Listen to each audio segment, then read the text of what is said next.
আসসালামু আলাইকুম, কি অবস্থা সবার? কেমন আছেন? তো আমি তো আমাদের গ্রামে একটু রান্না বান্না নিয়ে চলে আসছি। তো এখানে ছিল আমার বড় ভাসুর, আপন বড় ভাসুর। উনি মারা গেছেন, মানে হালকা একটু অসুস্থ ছিলেন, কিন্তু হঠাৎ করে উনি গত রবিবার শনিবার কি উনি মারা গেছেন। তো ওনার মৃত্যুর পর 3 দিন পর এই রান্না বান্না হচ্ছে, মানে ছোট করে একটা দোয়া আয়োজন হয়েছে আর কি। তো সেজন্যই রান্না বান্না হতেছে।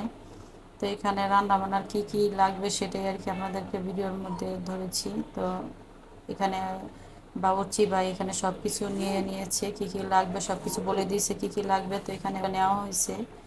তো এখানে আদা রসুন পেঁয়াজ কাঁচামরিচ সব কিছু, নারকেল, তারপরে মিঠাই, অনেক কিছুই আছে। তো এখানে হলো আমাদের গ্রামে মিডুরি বলে আর কি, মিষ্টি একটা জিনিস, নারকেল দিয়ে দুধ দিয়ে গুড় দিয়ে রান্না করা হয়।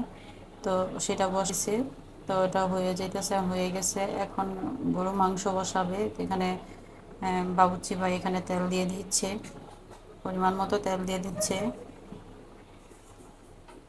তারপরে পেঁয়াজ দিয়ে দিবে।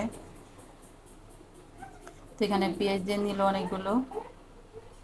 তারপরে আরও কাটা পেঁয়াজ আছে, ওগুলো আবার পরে দিবে। এখানে তো সব কিছু মশলা এখন দিয়ে দিচ্ছে, যে দিয়ে দিচ্ছে।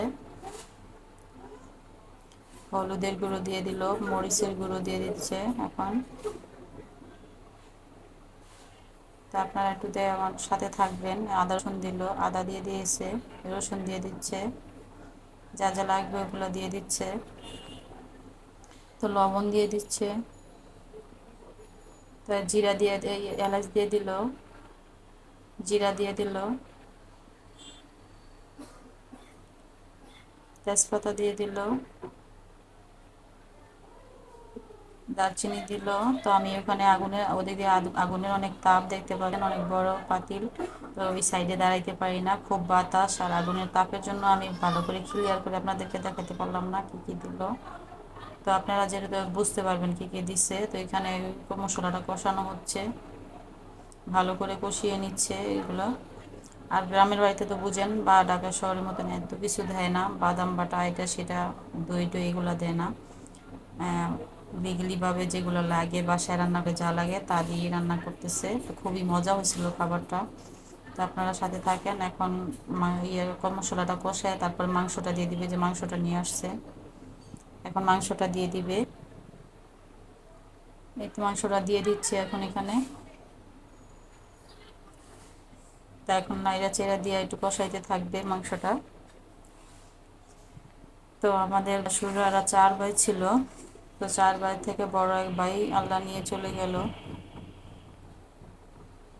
জুটিটা ভাঙা চলে গেল। তো আমাদের খুবই খারাপ লাগলো, কষ্ট লাগলো, খুবই কষ্ট লাগলো। কারণ এই বয়সে ভাইয়া চলে গেল, ভাইয়ারও তো বয়স হয়নি। তো আল্লাহর কাছে নিয়ে গেছে আল্লাহ, আল্লাহর ইচ্ছা সব। তো আপনারা সবাই আমার বড় ভাসুরের জন্য দোয়া করবেন, উনিকে যেন আল্লাহ জান্নাতবাসী করেন। আর উনি যাওয়ার আগে সবাইকে সব কিছু দায়িত্ব দিয়ে গেছেন, সব কিছু ঠিকঠাক মতো বলে গেছেন কে কী করবে। আমার জালকে যেন সবাই দেখে, ওনার স্ত্রীকে যেন সবাই দেখে রাখে, খেয়াল রাখে, সব কিছু বলে গেছেন। আর এখানে মাংস রান্না হয়ে গেছে। তো এখানে চেক করার জন্য দিছে সিদ্ধ হচ্ছে কিনা। আর এখানে ডাল বসাইতেছে। আমাদের গ্রামে মাসকলের ডাল মৃত্যুর দিন মাসকলের ডাল সাথে দেয় আর কি, ডাল মাংস, তারপর হচ্ছে মিডুরি, এগুলো দেয় আর কি, বেশি কিছু থাকে না। তো এখানে মানুষজন খাওয়া দাওয়া করতেছে যাদেরকে, আর আমি এখানে খাওয়া দাওয়ার পরে আমার ঢাকা চলে আসতেছি, কারণ আমার ছেলের পরীক্ষা আছে। তো এখানে আমার ভাসুরের ছেলে নাতি নুতি সবাই আমাকে পার করে দিয়ে যাচ্ছে। আমি নৌকাতে পার করে তারপরে ওখানে গিয়ে গাড়িতে উঠবো, নৌকা আর এখান থেকে